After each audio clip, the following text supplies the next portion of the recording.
what it is. All right, so let me be very clear. I got to start off with this. I got to start off with this game because everybody's like, Scotty, you don't want to talk about it. Let me say this, right? And I'm going to be very clear. Let me take my glasses off. All right. When I made my tweet, I meant what I said. I'm not the type of person, and I'm going to make this very clear. All right. This is for anybody, right? If you, listen to me, if you're one of my guys that I rock with, right? Like, I don't have to personally know you, right? I don't have to personally know who to rock with. Like Miles Crawley, I know his dad. I met Miles, cool. Lyndon Rash, that's my guy. I met him. I'm a fan. So if I get on my platform and I say to you, hey, I like this kid. This kid is special. That does not avoid you of criticism. That is football. Okay? I want to make that very clear. I'm not Skip Bayless to where Tim Tebow does something right every time, even if he sucks. That's not me. That will never be me. And I want to be very clear. When you have a stat line like this and you actually watch the game, okay? This don't win games, right? One of those picks was not Andrews. It's kind of like two. All right, kind of like two, right? So it was two. But the two that he threw was crucial to the momentum that was given back to Prairie View, right? So when people come up to me and they say, you know what, Scotty, I don't like what you say. I don't like how you say it, but you real. That I respect that. And the thing that you got to understand is this. If this was any other quarterback in the SWAC, everybody would expect me to get on them. If it was Trayvon's stat line, if it was Demetrius Davis' stat line, if it was Harold Blood's stat line, if it was Shador's stat line, if it was anybody else's stat line that I do not rock with, I would be on my platform killing them today. Okay? So, and this is the thing that kills me, right? This is what really pissed me off. This was my tweet. This is what I said. It said, I'm so hurt right now. You can't even imagine. I just have to decompress. Very simply, Andrew lost the game. Not McKinley, not the OC, not the DC, right? Andrew lost that game. That's what makes it even hurt even more. Good game, PV, all 12 of y'all, right? So got to give respect to respect. But this is the part that set me off, right? This is the part that sets me off. Right? This is a player from Texas Southern, right? And I'm going to give you my whole analysis of the game. But this is the player from Texas Southern. He said, you be the one riding the wave, but when shit hit the fan, you pointed fingers. Stay out the way, little bro. Don't come around us. Don't mention us. We perfectly fine. Let's get one thing clear. I'm about to be on my Stephen A. Smith today. Let's make one thing clear. There is no Texas Southern wave without me. Let's make that perfectly clear. Listen, without Andrew Body being on Texas Southern, there is no wave to be made. There is no wave to be made. Nobody is going to see Texas Southern because of Michael Atkins. That ain't true. That ain't even true. So let's make that very clear. When I go to other people's stadiums, they're yelling Andrew Body for a reason. Nobody was checking for Texas Southern. Let's not play this game. Okay? Let's not play this game. I'm not saying that players are bad at Texas Southern, but let's make it very clear. Without Andrew Body, you wouldn't even have a coach right now. And see, the disrespectful thing about what Michael Atkins is saying is this, right? When y'all Bamas got ran out the gym by PV last year, who was still on the Texas Southern bandwagon? Me. When you got beat at Alabama State and this should have never happened, Who was still on the Texas Southern bandwagon? Me. When the defense that you're on, Michael Atkins, couldn't stop a nosebleed in the SWAC championship, when Andrew Body went down, who was still on the bandwagon then? Me. I built the wave of Texas Southern. Don't get it twisted. Nobody was checking for Texas Southern. Stop playing with me. Right? Don't do it. Don't do it. And if it wasn't for Andrew, you wouldn't even have a coach right now. You really wouldn't even have a coach right now. McKinney wouldn't even have a job right now. Let's make that very clear. Very clear. So no matter how critical I am of Andrew, I was the one saying that Andrew would go undefeated in the homecoming before it happened. Me. No other platform even talks about Texas Southern. Let's get that clear. Even the professor who teaches there doesn't talk about Texas Southern as much as I do.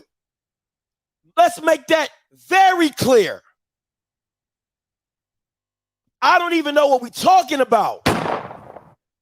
This ain't even a discussion.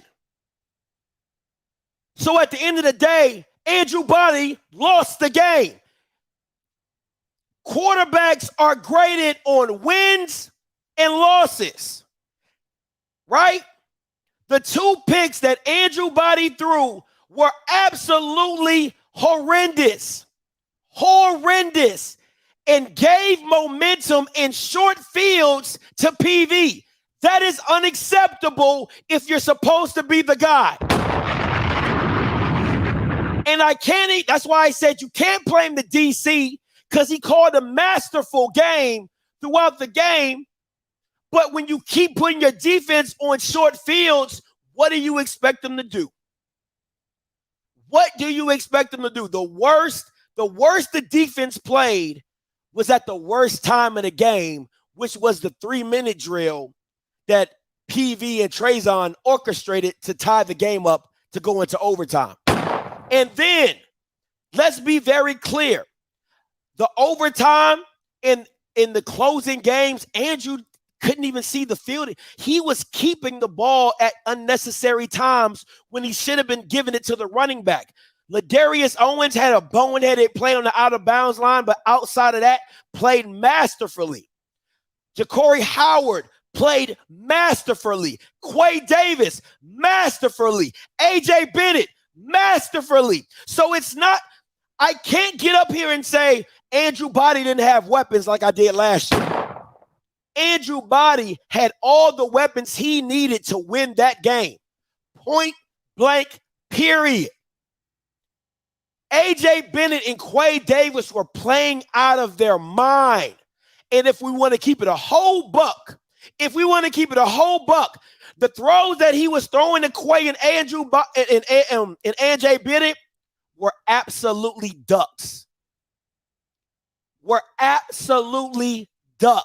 They were not good passes. A.J. and Quay were just making hell of plays on those balls, right? So this is my thing. You cannot, and listen, I know Andrew is coming off a shoulder rehab, right? I know he has a shoulder rehab. I know all of this. But the one thing about football, and if you've played the sport, you know what I'm about to say. If you're on the field, you're not hurt. You can't claim an injury if you're on the field playing. Why? Because if you win the game, you can't say, oh, I beat you with my bum shoulder too. That's not how it works. That's not how the game works. So that is not an excuse to be used. If you're playing, you're playing. If you're not, get off the field. In a 75% Andrew Body, I wouldn't even give him the 75%. He looked about 65%. A 65% Andrew Body still got you, what was like a 17-point lead? Something crazy like that. You get what I'm saying? And that was an Andrew that was 60 to 70%. but it's still no excuse. And if I'm being real for you, if I'm being a whole buck, right, I would shut Andrew down. I would shut him down. He's not himself. You can see it on the tape. Andrew is not himself. I don't care about the touchdowns. I don't care about the yards. I don't care about none of that. He is not himself, and you can see it on the tape. The balls don't have the same zip. They don't have the same go. He's not healthy. And it's no reason to force yourself to play when you're not 100% healthy and come back and say, well, oh, Scotty, I'm getting text messages from people from Texas Southern and saying, oh, Scotty, well, you don't understand. He's not 100%. Then why is he playing? This is Andrew's career. I don't give two shits about Texas Southern. I don't give two shits about McKinley. At the end of the day, it is Andrew's body and his shoulder on the line. And if he's not 100% healthy, that's not his fault. He got to get right. And if he needs a medical red shirt, that's what he should take. Simple. And then come back next year, bigger and better. But he don't got the, listen, you can, and this is why I say Prairie View is not as scary as people think or whatever they want. They're not that good, right? The thing for me is this. If Andrew could do that to a team that's supposed to be contending champions or whatever you want to call them with a bum shoulder, right? I would hate to see him at 100% because this game would have been an absolute blowout. An absolute blowout. Wouldn't even been close, right? But at the end of the day, you got to call a spade a spade. He has to hold that L. It is on him. It was too many times last year. I'm getting on here and I'm calling for the OC to be fired. I'm like, yo, the whole time at the Alcorn game, and Mama Body was sitting right behind me. I was like, they need to fire this bum. He's trash. Nobody had a problem then. When I'm telling you that you need a new coach, McKinney ain't it. Nobody had a problem then. But now that it falls on the actual player, now I got Michael Atkins. He's not going to see, and this is the thing. This is the thing, right? He didn't quote tweet me and say, this is the thing, right? This is when you know a young man isn't a man. He's not a man's man yet, right? Because I gotta give credit to South Carolina State. You know what South Carolina State said after the whole Corey Fields, and I'm reading some of the tweets. They didn't tweet me, but I'm just reading some of the tweets. I'm reading some of the tweets, and they're like, you're putting too much blame on Corey Fields. Blame the defense. Blame this, blame that, right?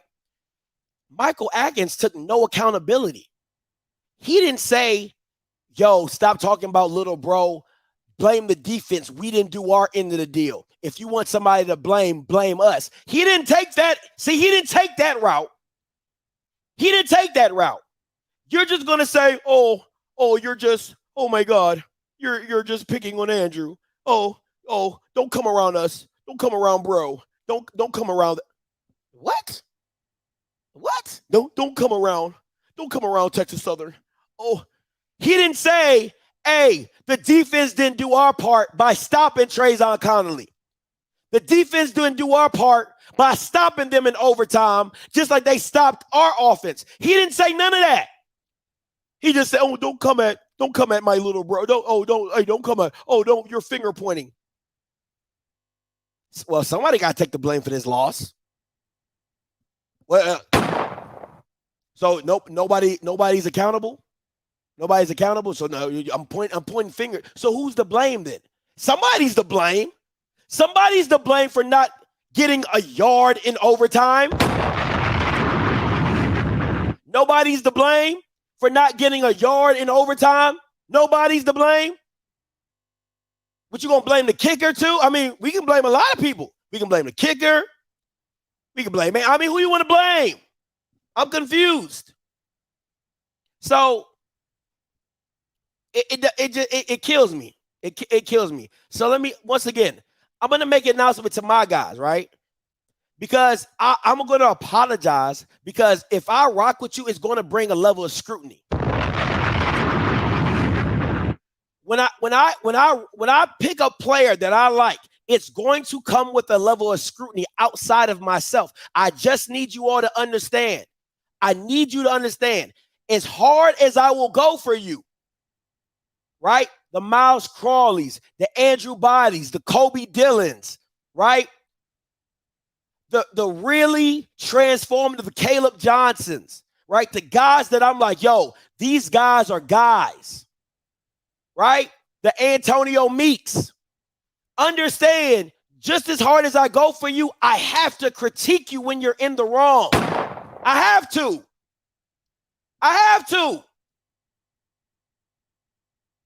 Because let me give you a perfect example of what I'm talking about, right? I'll give you a perfect example. Quincy Casey, right? I'll give you a perfect example. My choice, you guys don't really understand the whole dynamic of the Quincy Casey. You guys really don't understand the whole dynamic of the Quincy Casey situation. The whole dynamic of the Quincy Casey situation put me at odds with Dion, right? Me and Dion had some side conversations. Dion told me some stuff, right? I told him some stuff. And that put us at odds. I chose Quincy Casey over my relationship with Dion, right? That's just facts. I'm not making nothing up. It's perfect. This is facts, right? So when I'm preaching for somebody and I believe in somebody and I see the talent, I see the potential, right? And then when I go hard on Coach Maynard for benching you, I go hard for Coach Maynard for not playing you, I go hard, and then the one game that everything is flowing your way, you got everything. You're playing Jackson in Mobile, you're starting, and everything is going your way and you can't make the throws. How do I not criticize you? Because for the last year and a half, I've been backing you, right?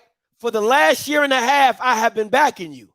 I have been depositing into the bank of Quincy Casey. I have been depositing.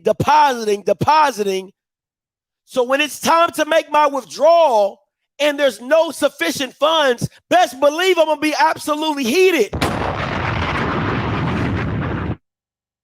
Right?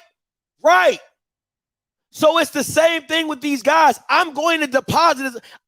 Listen, I text this to Andrew and his dad, and listen, if I'm gonna keep it a buck with y'all. Listen, I kind of feel like Shannon Sharp in this situation. If you want to let 6 months, the turmoil between him and Skip affect 6 years of working together, that's up to you. That's fine. And I'll say the same thing to the Bodies. If you want to let one game affect my 2 years of rocking with you, that's up to you. That is perfectly fine. That is up to you. That is your life, and you can live it. And I'm going to continue on screaming Andrew Body because I believe in the kid. And we can have no more conversation after that. That's perfectly fine with me if that's how y'all feel. I'm cool with it, right? Because at the end of the day, I'm going to do my job, and my credibility and my name means more than my relationship. That just is what it is. And I'm going to stand on that, and I'm always going to stand on that. You know what I'm saying? So like my mom said, there's certain things you just can't take back. There's certain things that when people talk to you, they got to understand what they're dealing with. And I'm going to stand by what I say, and I'm going to stand by how I feel. That just is what it is. So that's it. That's all I'm saying. This is my little 2 cents. Congratulations to the 12 PV fans out there. Like I said, I'll be getting my PV shirt. I ordered it from Amazon. It should be here in the next week or so. You know what I'm saying? So touche. All right. And to Miles Crawley. Now, Miles Crawley making me look real good right now. Miles Crawley is making me look like a damn genius right now. I want to be very clear about that. Because I told them Bama State fans that Eddie Robb them effed up letting Miles Crawley walk down the street to I-20. Nobody wanted to believe me, but okay. I had Alabama State fans calling my phone talking about something. Yeah, Scotty, I'm glad we won, but damn, can we get another quarterback? Oh, no. I thought Demetrius Davis was the truth. I ain't never seen that. I ain't never seen a fan base win a game, hit my line, text me, call me. Hey, man, damn, Scott, I know we won, but damn, shit, like, can we get a real quarterback? You was kind of right, man. Miles was. I know I was. Okay. Okay. Yeah. Listen, man. It's amazing to me how alums, they can see, alums are like the girlfriends in a group, right? Like, they got a messed up situation, but they can't see their situation, but they can see everybody else's situation. That's what they say. Like, that is what alums are for their school, right? They in an abusive relationship and they love their man, but then when you in a relationship, they telling you everything wrong with your man. They telling you everything wrong with your relationship. See, my man, he don't even lie like that, but no, he just beat on you. Don't worry. We in love, though. We've been together longer, but what you got going on, that's toxic. Okay? That's toxic. And I'm like, bro, like, you're loving on a guy that's like super abusive. But, okay, whatever. That ain't even, listen, that Demetrius and Miles Crawley debate, not even the same. Not even. One lifted his team, the team lifted him. They're not the same. And if you don't understand that, you don't understand football. Okay, let's keep it going. Let's keep it moving. One lifted his team, his team lifted him. You get it? Okay, maybe one day you'll understand it, but not today. Maybe one day. All right, let's get into it. Top 5 HBCU quarterbacks. All right. I haven't done this in a while. But we're gonna try to get back to this. All right. You know what I'm saying? We'll get back to this. That's why he's not considered a quarterback, in my opinion. I'm just gonna say that. Anyway, honorable mention. Listen, man. My guy still balled. Okay, like,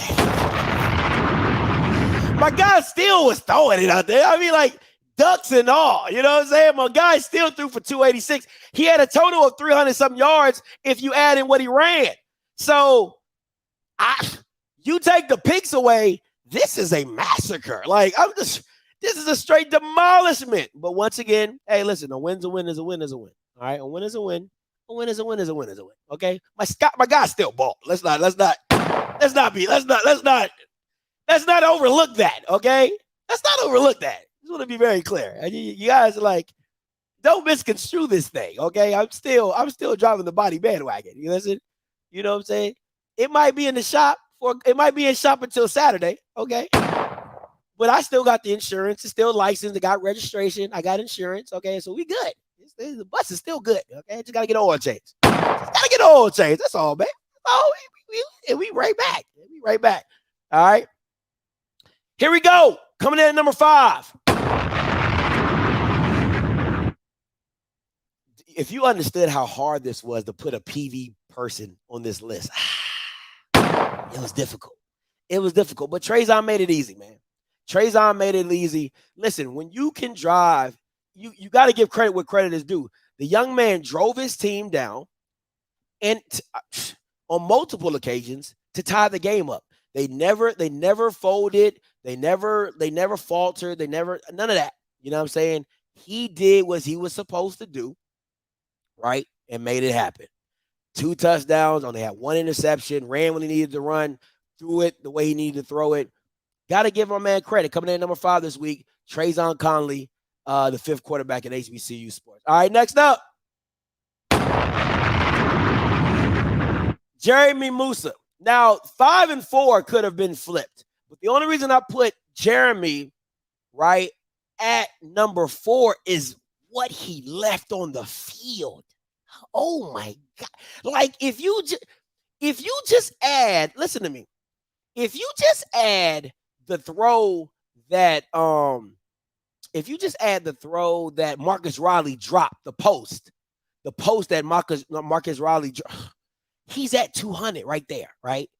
If you take away, like, it just, all the callbacks, it just, I mean, like, this could have got ugly. You're talking about 330 to 350, maybe even 400 yards of passing that Musa had left on the field.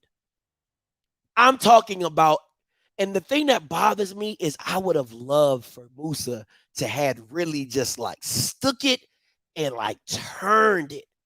But 150, and to put on a dominant performance the way they did, to where nothing went well. No, he has to be on the list. He has to be on this list because he managed the game perfectly. Even with the missed throws, he still managed the game perfectly. You got to put him on this list. Have to put him on this list, right? So Musa comes in at number 4. All right. Number 3. Yes, his name is spelled just like that. I had to Google it twice just to make sure I ain't mess it up.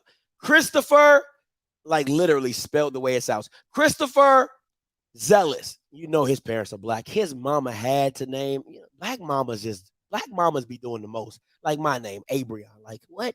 Oh, Abraham. But I don't want to name you Abraham, so I'm going to call you Abraham. You know what I'm saying? Like, black mamas just be doing the most. All right. 14 of 21 for 155 yards, 2 touchdowns, and 2 interceptions. But the thing that took it over the top for me, 15 carries for 114 yards and 2 touchdowns. Like, God damn, my boy, you did everything. Everything except bring the Gatorade to the party. Jesus freaking Christ. You know what I'm saying? So, amazing, right? It's something about them number ones, okay? It's something about them number ones, they just come to play, right? So shout out to Zealous, definitely did a thing. Listen, I'm gonna tell you this. I'm keeping it a buck with y'all. Cedric Thornton should be on the hot seat, and y'all know I love me some Don Thornton. I love me some Diva. So please, Miss Diva, this ain't nothing personal, right? I ain't nothing trying to mess up your household income, but I gotta call a spade a spade. Cedric Thornton should be on the hot seat. The mere fact that they never spied this young man is asinine to me. It's absolutely asinine to me that when I was watching this game, that not one time did they spy this young man to make sure he stayed in the pocket, because you can clearly see he's not the best of the best passer, right? But at the end of the day, man, Cedric Thornton got to be on the hot seat. Absolutely has to be on the hot seat. If I'm a Grambling fan, I'm blaming Hugh for hiring Cedric, right? But I'm not blaming Hugh or the offensive coordinator because they called a masterful game. And let me just say this, because we're coming to number 2. Listen, there's nothing like being right on a Monday morning. There is nothing like being right on a Monday morning. Listen, I told y'all from the day that boy left Alabama State, I said it was the biggest mistake Eddie Robb ever made. Now, you can say that, oh, Alabama State, they won the game. They won the game despite of their quarterback. And let me explain to you what I mean, because Alabama State fans, they have a hard time of understanding how football really works, right? The person that should get the MVP for the Southern and Alabama State game is actually the offensive coordinator and the offensive coordinator's game plan. What he did was he said, you know what? I don't really have a quarterback, but what I will do is I will limit his chances of messing up this game. That's what I said. I'm going to limit his chances of messing up this game. I have never seen so many direct snaps in my freaking life. I have never seen that many direct snaps in a football game in my entire life, from Pee-wee all the way up to college. And I played in college.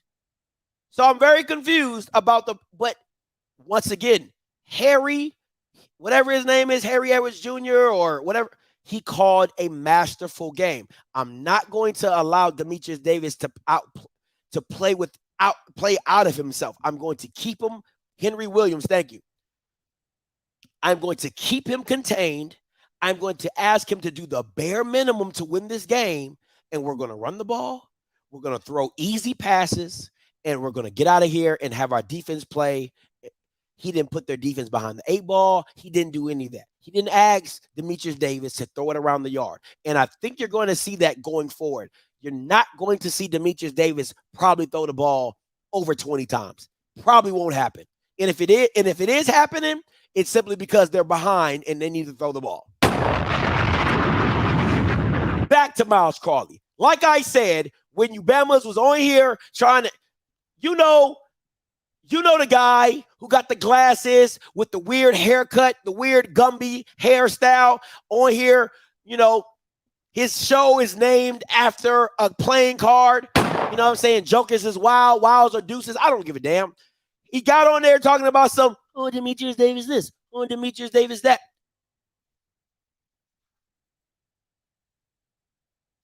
I'm going to tell you one play that I'm gonna just tell you one play and go watch it. And if anybody watched the game, they're going to know exactly what play I'm about to talk about.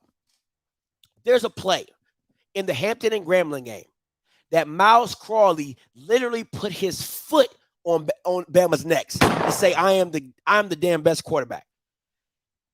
He throws a fade ball in the middle of triple coverage on the button, on the dot. I'm talking about, when Baby Rugrat was out there throwing balls, no homo, to his receivers, and I said it was nothing but Jesus, Paul, Peter, Daniel, all the apostles surrounding that wide receiver. Total opposite of my boy Miles Crawley. His guy had Hampton player on one side, Hampton player on another side, Hampton player in the back, and Miles dropped it right in the bucket for a touchdown. Right in the bucket for a touchdown. It's different. It's different when you're a quarterback. It's different. It looks different. It feels different. I'm just telling you what it is. So believe me or not, it is what it is. All right. And last but not least, listen, if you don't know who the number one quarterback is, you watch your cotton picking mine. Listen, to be the champ, you got to beat the champ. Okay? And Miles Crawley, his team, did not win. So at the end of the day, I don't give a damn that Davis Richards was playing a Division II school. You know what that means in the SWAC? Somebody got to upset. That's what it meant in the SWAC. That's what it meant for Dawson Odoms in the MEAC. He lost. Valley lost. Who else lost? Delaware State lost. So that don't mean nothing. That means absolutely zero. So at the end of the day, Miles lost. At the end of the day, Davius won. Very efficient. Look at that. 6 passes, 235, 3 tubs. That's called efficiency, baby. That is called efficiency. So to be the champ, you got to beat the champ. And you're not knocking this man off his perch until you actually go out there, put the numbers up, and you win. And you win. So shout out to Davius Richards being the number one quarterback for this week. All right. If your quarterback didn't make it, didn't mean he played bad. Just mean he wasn't that good. All right. Let's go. Last but not least, you know me, we gotta run it back.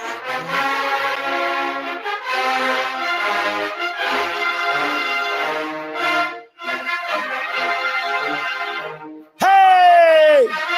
Hey! Hey! Hey! Hey! Hey!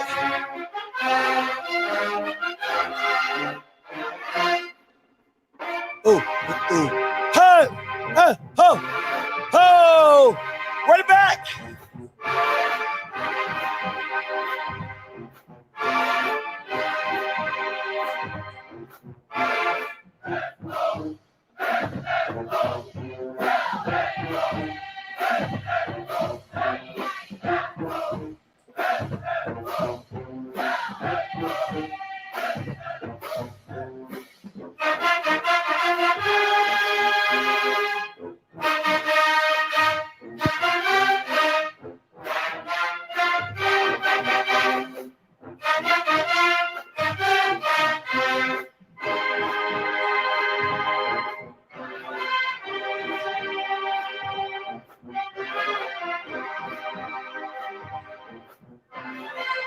Man, if you ever needed an afterglow show, gosh darn it, boy, I tell. Listen, that joke would have broke the internet. That joke would have broke the damn internet tonight if we had the afterglow show. You know what? Now I gotta, you know what I'm saying? You got me in my feelings. You got me in my feelings. You got me in my feelings. Let me see if I can find it. You got me in my feelings.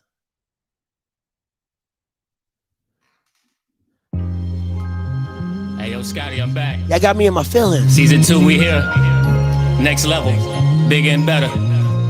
Let's go. See me letting go. I'ma lose control.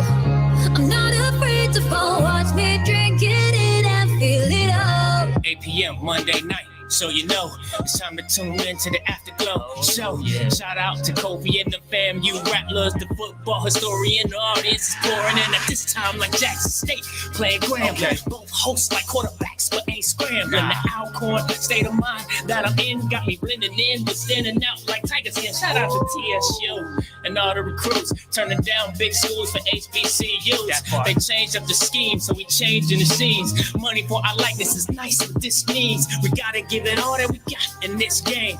Black college grad myself, all with the pain. Pick, run, hit, or throw, that's your option. Discussing the coaches, wins, and the losses on the Afterglow. See me letting go. Scotty, you went crazy. I'ma lose control. Every Monday night at 8, super crazy. Featuring Kofi and your boy Scotty. You know what time it is? Go. Let's. Go. You heard me. Let's. Go. Season 2. Go. Enjoy. Man, oh man. What up, boy? What up, boy? What up? Hey, listen. Let me tell you this. Somebody said it, and I wanted to bring it up so bad, right? Listen. You can't tell me Kofi wasn't in that referee's ear. His knee wasn't down. You heard me. His knee wasn't down, boy. You heard me. Yeah, you can't tell me Kofi wasn't in his ear. You couldn't tell me Kofi was not in his ear, but we gonna run it back. Listen, this is a weak block party, okay? This is a weak block party, and I'm going to enjoy every minute of it, every single minute of it. Like I said earlier in the show, if you're tuning in late, I said usually when Paho State would lose, right? It would be at the end of the year. You really couldn't bask in it like you want to. None of that. You couldn't really bask in it. But now you can. You can just sit and let it stew. Ain't nothing better than that. But I told you one thing. And I'm still looking. It is eternal. Oh my God, what happened to Virgil? I wish my brother had made it.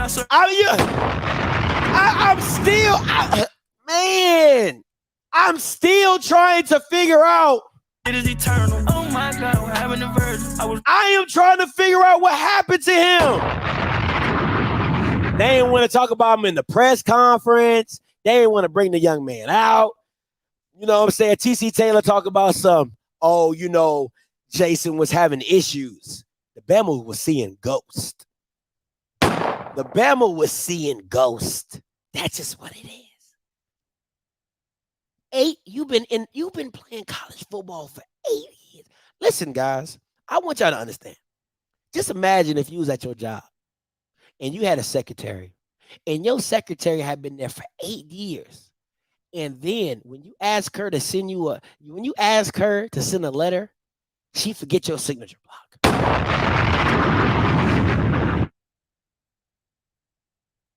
I just want y'all to really let that sink in. You got a secretary that had been working for you for 8 years, and you asked the woman to send an email on your behalf, and she forget your signature block.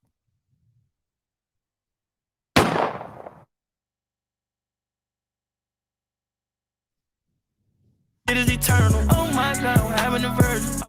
What happened? I mean, listen, and it was all good just a week ago. But I told you what was coming. What did I tell you I was coming? What did I tell you I was coming? What did I tell you? Listen, your boy Scotty ain't never gonna fail you. I'm never gonna lead you wrong. I don't know why people be hating on me. I never lead you wrong. Now, you might not like how I deliver it. You might not like what I say. You might not like how I look. They call me no neck, big head, big ears, nasty. It don't matter. But you know what you ain't gonna call me? You're not gonna call me a liar. And what you're not gonna call me is you're not gonna tell you I'm lead you wrong.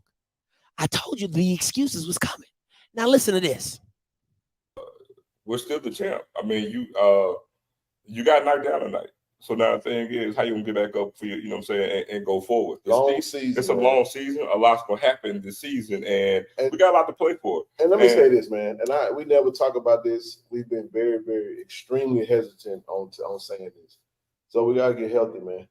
Sure. We entered the season not 100%. Now they didn't say none of this shit when they was beating down South Carolina State. See, that's the fool. You gotta see. Remember when I can't remember his name. Dang, he does a show with me on Wednesdays. What's his name? Shoot. Oh, Mike Reed. I remember when Mike Reed got on there and he was like, Scotty, when we win, what's gonna be the narrative? I said, Mike, when you lose, what's going to be the narrative? Ain't gonna be no narrative, Scotty. We gonna win. We gonna win. They don't know, but they know now. You don't remember all that? But one thing we don't discuss on this platform or any other platform are injuries. But it's obvious that certain players, we actually down 3 starters today. Nobody gives a damn. Unless those starters were Shador, Travis, and Shane Hooks, you were going to lose regardless. Like I said, those are the facts. It's not an excuse. When you got to say it's not an excuse, it's an excuse. Would those players have made a difference? I think it made somewhat of a difference, based off the way we played. Probably not.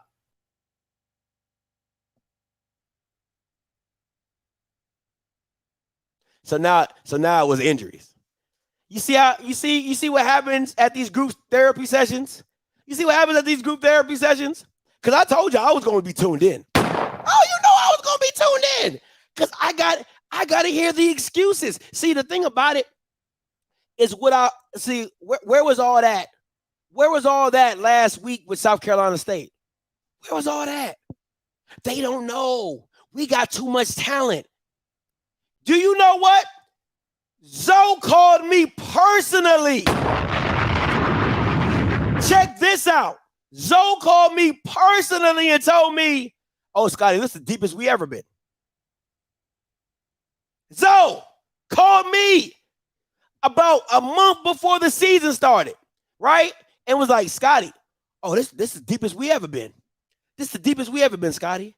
Now, how all of a sudden the depth just poof, disappear? Because you down 3 starters. Now we ain't got no depth. Now we ain't got no depth. I had people, I literally had people debating me, that this team was more talented than last year's team. Listen to me when I tell you what people were telling me. And I'm the bad guy. I'm the bad guy. People was literally telling me, oh, Scotty, yeah, we way more talented than last year. Mike Reed. Scotty, we ain't bring in scrubs.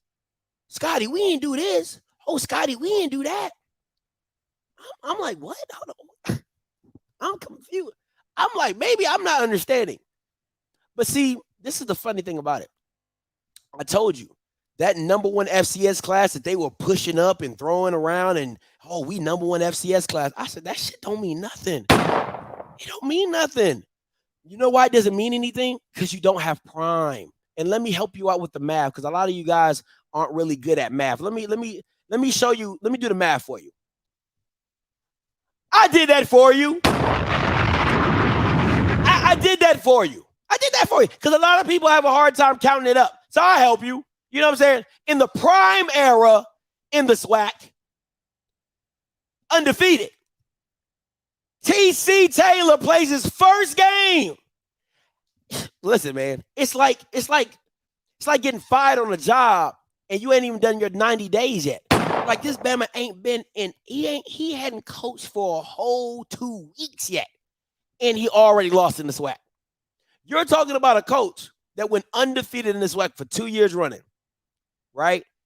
This Bama got one chance, one shot, one kill. Like he was like, hey, here's your first opportunity to prove to us that you were better than last year's team, and you lose.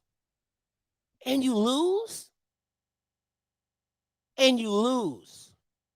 And you just didn't lose. You lost handedly. And the thing that kills me, and Mr. Campbell said it, he said special teams is going to be an issue.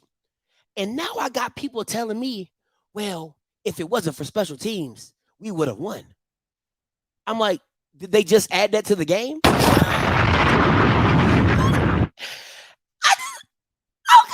confused. I'm so confused. Did they just add special teams to the game last week? I'm confused. I mean, it boggles my mind because nobody had a problem when Isaiah Bolden was running wild in the SWAC on kickoff returns against PV in the SWAC championship. PV goes up. The next time Shedeur touches the field, they're up a touchdown. I tell people the only reason they won that game is because of Isaiah Bolden. They call me a liar. They call me a liar. Now, a couple years later, now special teams is the only reason they won. Now special teams is the only reason they won. Wow. Wow. Wow. See, the funny thing is, I don't think this is a bragging thing. Like, I don't think this is something to brag about. Okay, so you stopped FAMU from scoring, but when you got the ball back, did you score?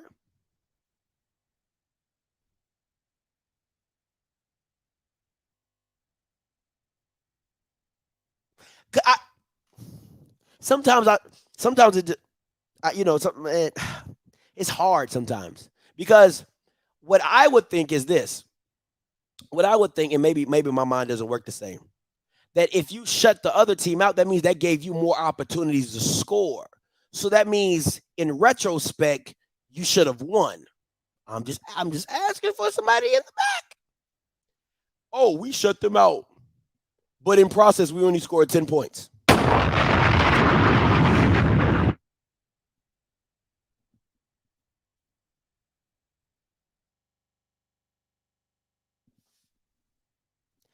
You see how dumb people make dumb?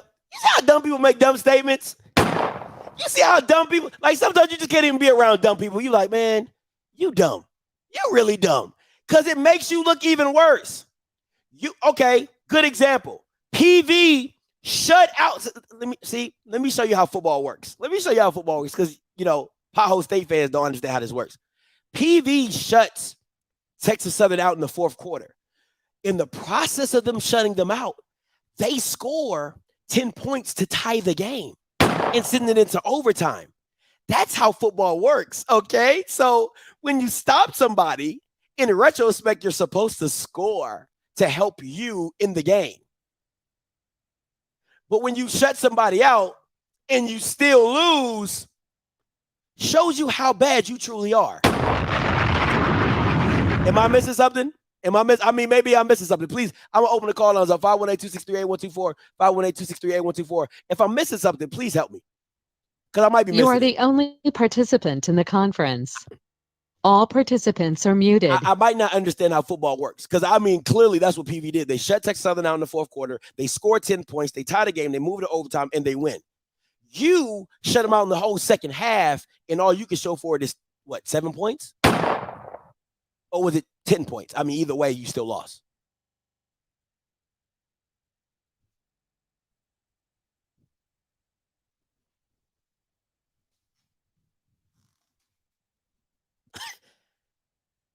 I'm confused. Somebody gotta make that make sense. Somebody gotta help me make that make sense. I'll just leave it at there. All right. Last thing before I get up out of here. Right. Last thing before I get up out of here. Make sure you tune in Outspoken tonight at 8 o'clock. Me, Perry, going over all the recaps of the games. Also talking about our picks, what that looked like, and the trash stuff that we got going about. Oh, I think I got one more video from the mass meeting yesterday. Let me see if I can find that for y'all.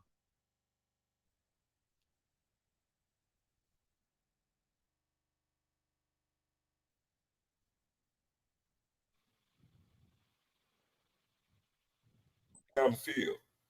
Missed the opportunity to actually get further in the red zone, possibly go for a touchdown. We decided to go to field goal. We get that field goal of 7-3. You know what I'm saying? Yeah. This is how you break down. This is how you analyze how bad your team. See, this is what they do. They try to be like, if we, and then because if I remember, because when I would tell Paho State fans, if they would say if is a fifth, but now when Paho State saying if they really be like, well, if, let me just help you out. Yeah, still into the game, but hey, what happened? Horrible snap, lose the ball. What do they do? Come right back down. Drop the touchdown. So to me, that must be self-inflicted, right? That must say it with me. Say it with me, Paho State fans. That means it was what? Self-inflicted. That ass whooping was what? Self-inflicted. I'm just curious. I'm just drum roll, please. Say it with me.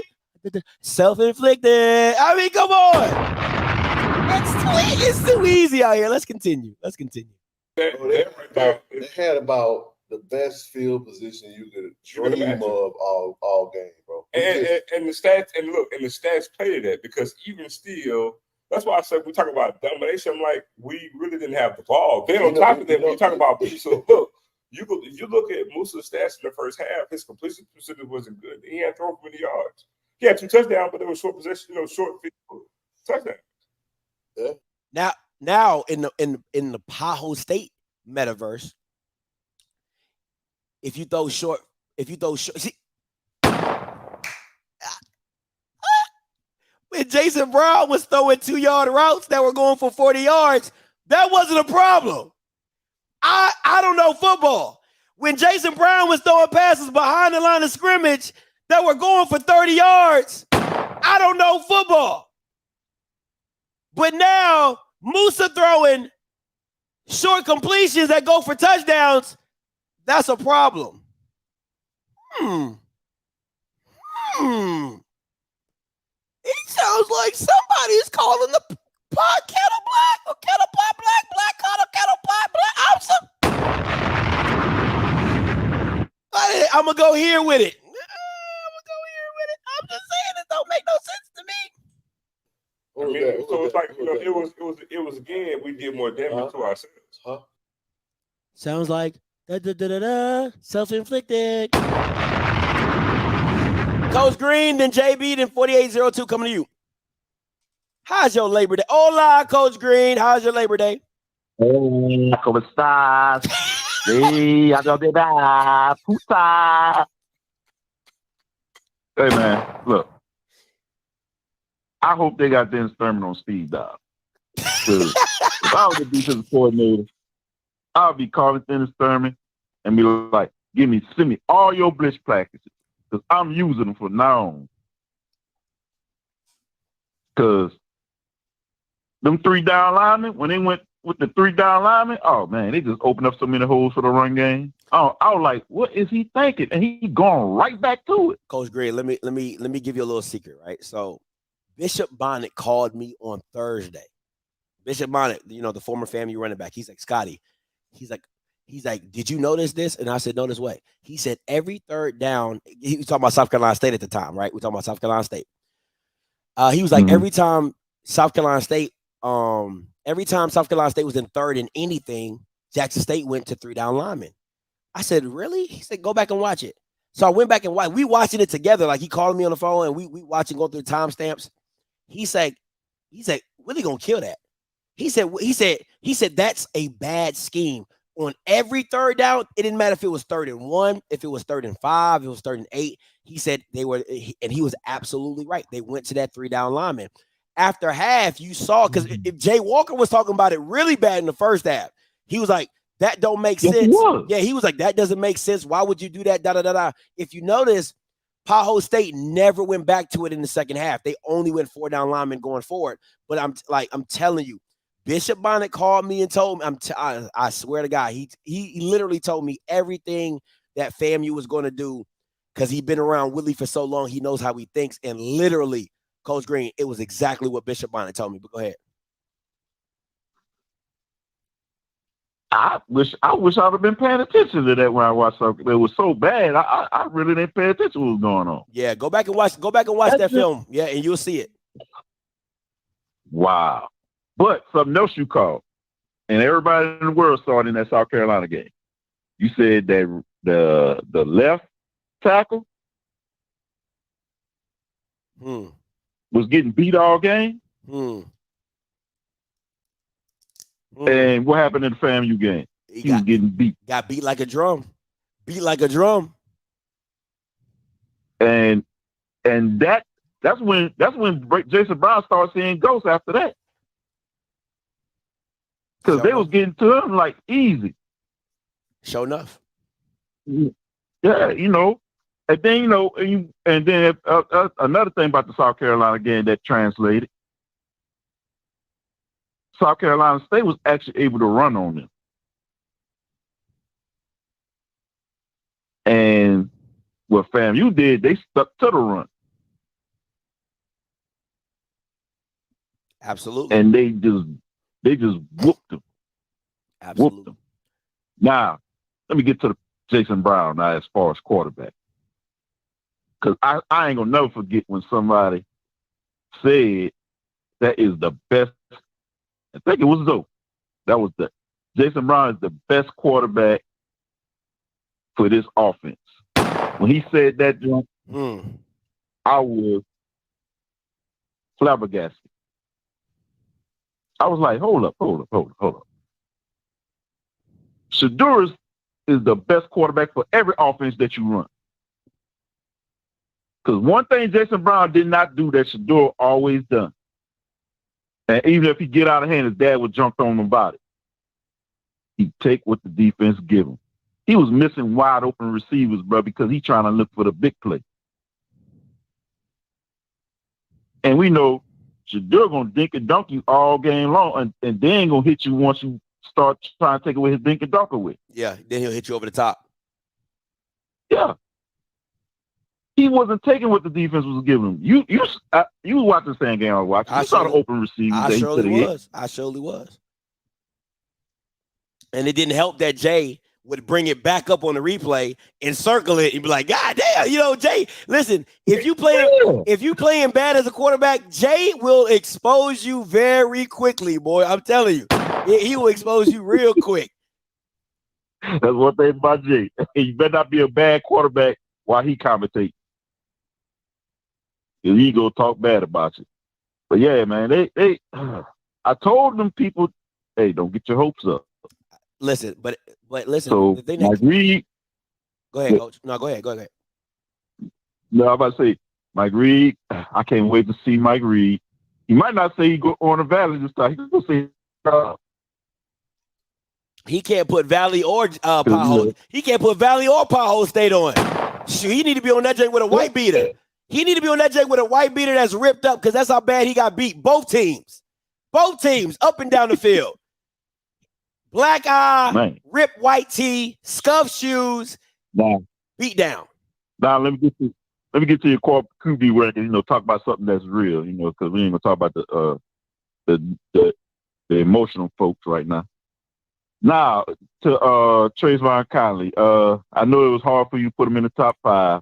He earned it. So how do you rank his play this year compared to last year? I'll say this.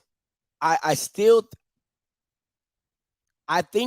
he got comfortable with the 3-down lineman. I don't know who talked to him, probably his offensive coordinator, his coach is like, listen, man, You're not getting chased. Stop bailing early. Like that was his problem. He would bail early, and then number 11, shout out to number 11 from Texas Southern. He was playing out of his gosh darn mind.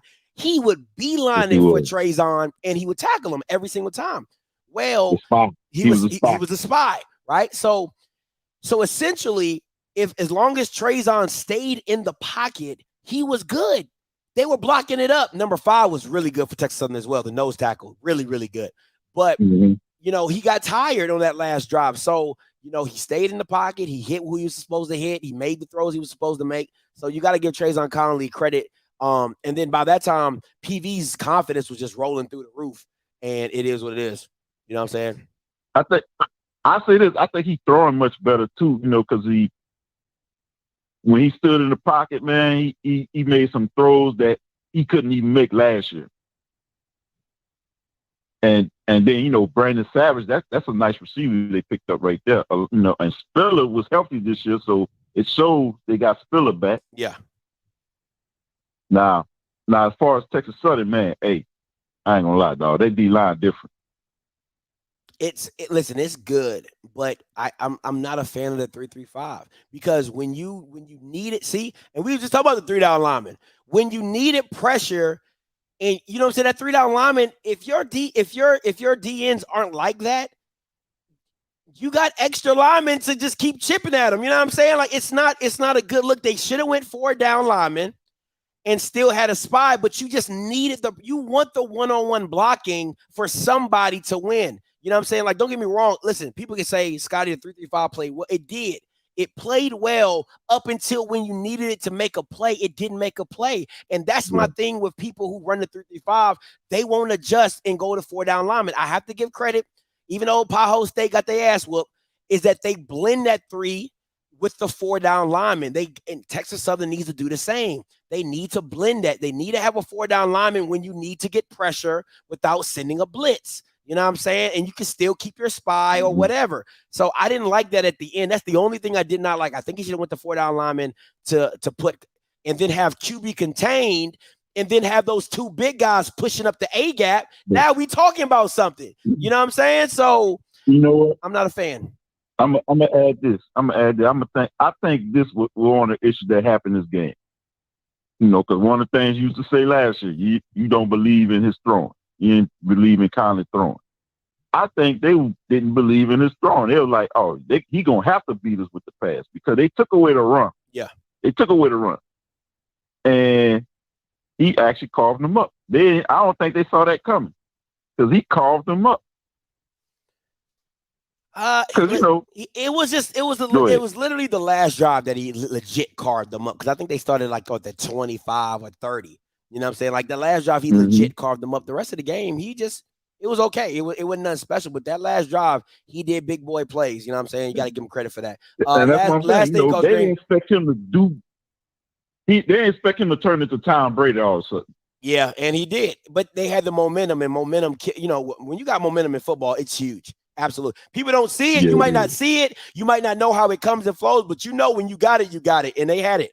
And they were just building confidence and Texas Southern couldn't do nothing with it. But hey, appreciate the call, Coach Green. I know I'll hear you back on for Wednesday for Southern Week.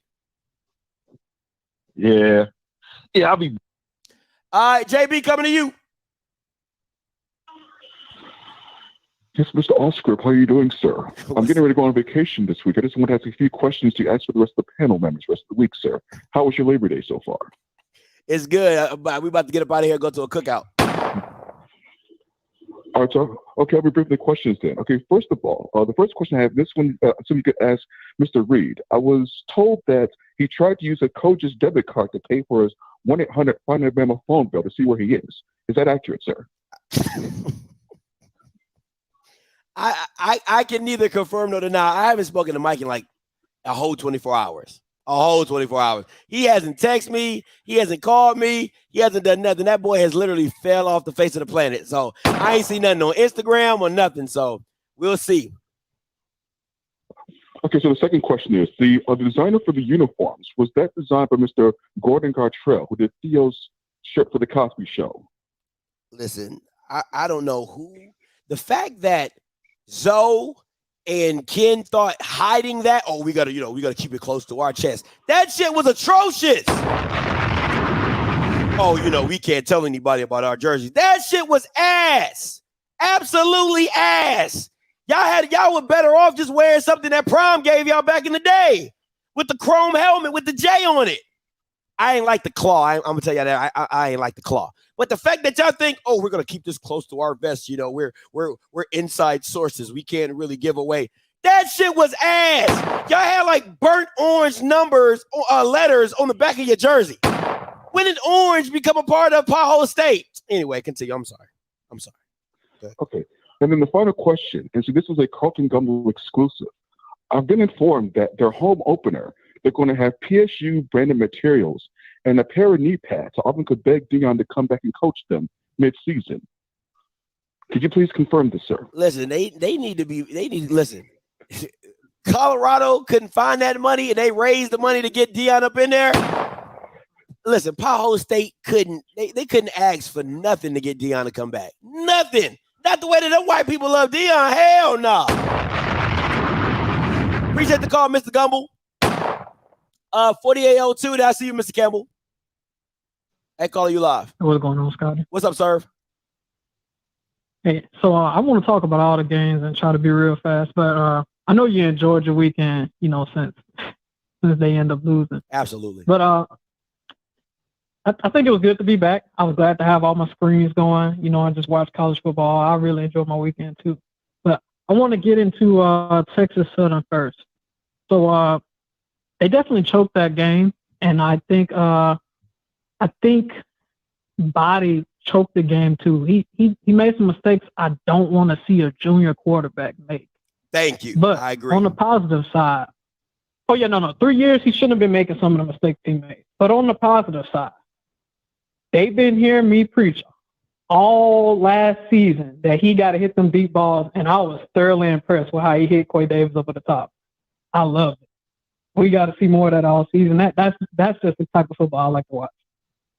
In terms of Prairie View, I think the best way if you want to go by beating them is, unlike what Coach Green said, I think it is to leave the game in Trayvon Connolly's hands because they can run the ball. They didn't run it as good as I thought they would, but I wouldn't rely on beating them by trying to stop by allowing them to run the ball. You gotta let Trayvon Connolly make mistakes. So that's all for them. Jackson State. So let me ask you this. It's 5 minutes, about 5 minutes and 30 seconds left to go in the half. You're down 28-0. Your quarterback receives some kind of slight hand injury. You get the ball back, and you got to make a drive to get some momentum back. What do you think Jackson State called? Shador. They abandoned the run completely with 5 minutes left, and they called 3 pass plays, and we went 1st and 10, 2nd and 10, 3rd and 10, and then punt. No, listen. What? You talking about FAMU? You talking about Pothole State? I'm talking about Jackson State. They called 3 pass plays. They couldn't after run. He got a hand injury. They couldn't run. Oh, you talking about for Zai? You talking about for McDonald? No, I'm talking about for Jason Brown. They put him in, and they called 3 pass plays after he got a hand injury when they should have been just trying to put a drive together, trying to do something. I don't think that was smart at all.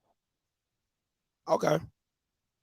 I mean, I think you probably should have went to the substitution early if you were going to do that. But calling 3 pass plays, you don't take any time off the clock at all because they all went incomplete passes.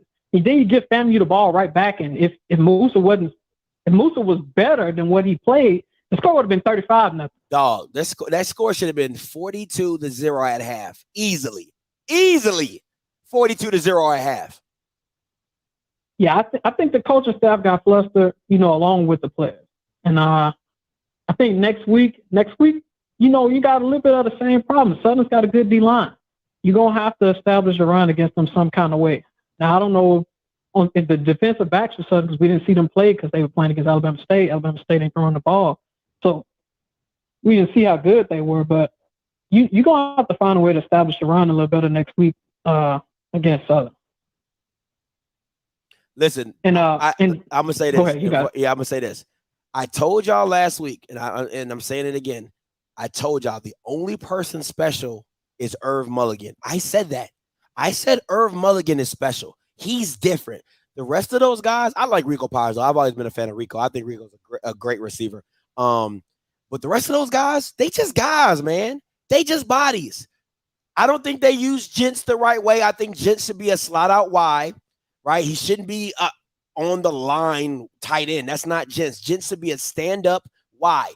That's how I know your coaching isn't as good as you think it is, because there's no reason that Gents' hand should be in the ground. He is a 6'4", 6'5" tight end that's probably a buck. He's probably 205, maybe a $195. You know what I'm saying? Irv Mulligan is the only thing special in that offense currently. You know what I'm saying? So it just is what it is. But go ahead. Yeah, they got a little bit of work to do. And finally, with Grambling, I'm actually pretty impressed with Grambling. I'm pretty impressed with Alcorn, too. But I think Grambling... Serve, I know you're not about to go through all these games, bro. I know you're not about to do that. No, this is the last one. This is the last one that I'm done. I'm about to say. I just think that Grambling, Miles Crowley, he's good. But he's going to have to hit his best target a little more. And I think they should be automatic in the red zone this year. Who's that? Especially against swag defenses. Lyndon Ratch.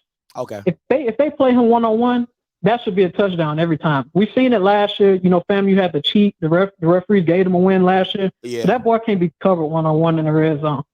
That's where that ball should go. Hugh Jackson, if you're listening, that's where that ball should go every time they get in the red zone. They stupid enough to cover him one-on-one, y'all should have a touchdown every time. That's all I got. I appreciate the call, sir. Man, I thought he was about to do sports in the top 10. What's up, Mr. Campbell? Coming to you.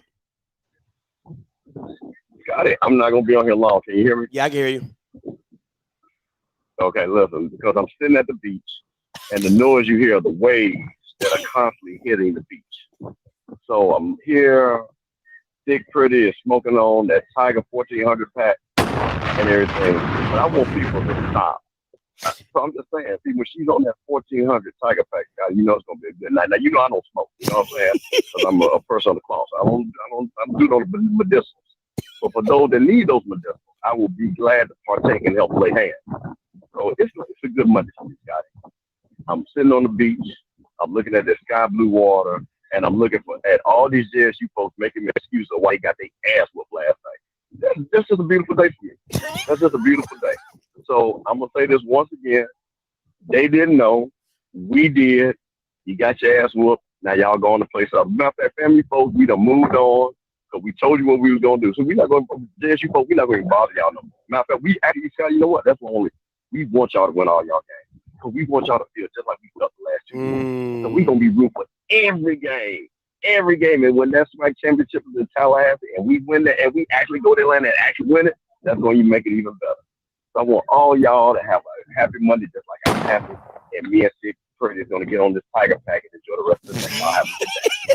All right, Mr. Campbell, enjoy your sky blue water. Hey, man, that ain't funny.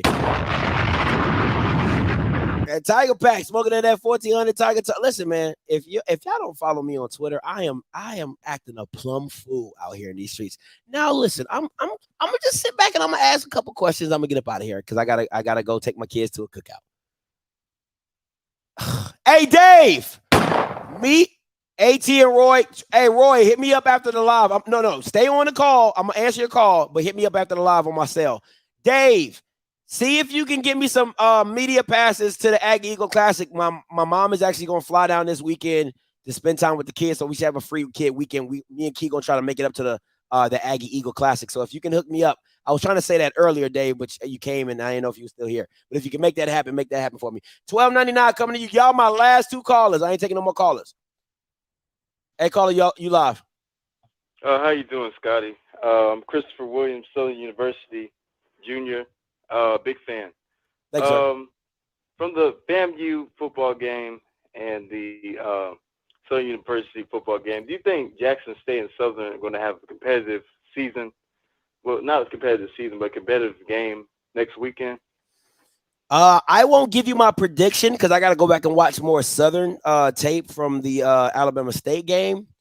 But it's going to come down to quarterback play. I think a lot of ancillary positions, I won't say they're the same, but I think there's spots and places. Like, I think Southern's back end is better than Pahoo State's, right? I think Pajot State's front line is a little bit better than Southern's.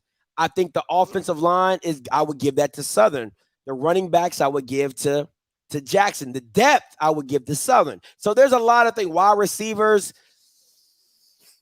I don't really know. I really like Rico. I like the guys that they got. I think they got Dyson. They got August Petrie. Like, I like those guys a lot. They got Jalen Howard. So I would give the wide receiving core to Southern on that one. So there's a lot of things that go back and forth with this. I think it should be a very competitive game, but to me, it's going to come down to quarterbacking. Like, whose quarterback is going to make the most plays? And I think if they go with Zy McDonald, which I believe they will, I don't think you're going back to Jason Brown. You saw what he is. If you go with Zy McDonald, they go with Harold Blood. It's going to be a good game. It's going to be a good game. I think it's going to be a shootout, and I'm excited. I appreciate it, boss. Have a good one. Hey, no problem, man. Appreciate the call. All right. Hey, Roy, coming to you. What's up, Roy? What up, Scotty? What's up, man? What's up?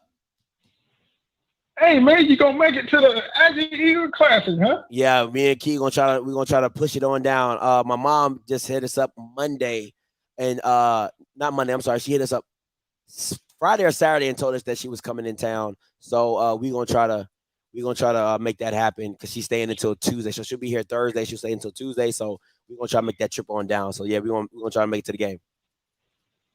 Okay, so yeah, hopefully Dave can get you some media passes. I'm not in that realm of what we do. All right, too easy. Worst come to worst, I'll just buy you some tickets and just come into the game. But go ahead. All right, so I really called until I heard you say that. I really called to try to help y'all temper this enthusiasm that the Rattlers have, because frankly, they are very much prone to choking. They choked away 3 games in 2018. They had it in the bag. So, be careful about what you're doing with these Rattlers, because, boy, they'll choke their games away. Hey, is it true that this is the first time they beat Jackson State in some 20 years? I don't know about 20 years, but I know the last 4 to 5 years, yeah. So, but hey, listen, my God. Hey, streaks come to an end. Okay, let me say this. So I understand why they act like runaway slaves right now. So I get it. All right, that's all I need. All right, Roy, appreciate the call, man. Oh, man, yep. Lord have mercy. Yeah, I'm gonna try to make it to the Aggie Eagle Classic. We're gonna try to get up there, check out that game, see what's popping, see what's the hubbub about the the Aggie Eagle Classic. But guys, that's been my time. We about to get up out of here. Listen, until next time, you know what black people. Why do black people always want to? Why y'all want to come? The club open at 11, and Bama's want to walk in the door when it's 5 minutes to closing. What's going on, Bridges? Vato Bridges, we still celebrated September 3rd. Revolution. It's not Coach Willie no more. It's Rattlesnake Willie. Rattlesnake Willie is the new chef in town. And he got 2 guns. One on offense and one on defense. Viva la raza. Vato Bridges is out. Viva la raza. Viva la raza. Now, I thought you was enjoying your time on the beach. Listen, well, see, here's the thing. See, when people from Northern AT&T call, Rattlers have to set the record straight. The only runaways was them running from the MEAC to the Big South, and they got their ass whooped. The only runaways was them taking their ass up to the CIAA and getting their ass whooped. The only runaways was them taking their ass up to the North Dakota State and getting their ass whooped. And the last time I checked, when you bring your ass down to Tallahassee, you got your ass whooped. So don't ever try to check the Rattlers, okay? Don't ever try to check the Rattlers, because I'm going to set the record straight. So the only runaways is you running to them white folks trying to take that white man's ice cold. So that's y'all have a good day, North Carolina AT&T. Man, they don't even play. 98-34 coming to you. What's up? Hey, Call in, Scott. What's up? What's your name? Where you calling from? This Marcus. Is this Marcus from the fifth floor? Man, this Marcus from the bottom floor, bro. Hey, turn your background down, Marcus. Good? What's good? I turned it down. Hey, look, first of all, they had those Lego block uniforms on. What was that they put on the back of them boys' jerseys? Like, that's where they messed up at. Second of all, they don't have no overall team speed. Willie exposed them yesterday, I think. They don't have no team speed. And in that as stout up front as I think a lot of people think they are.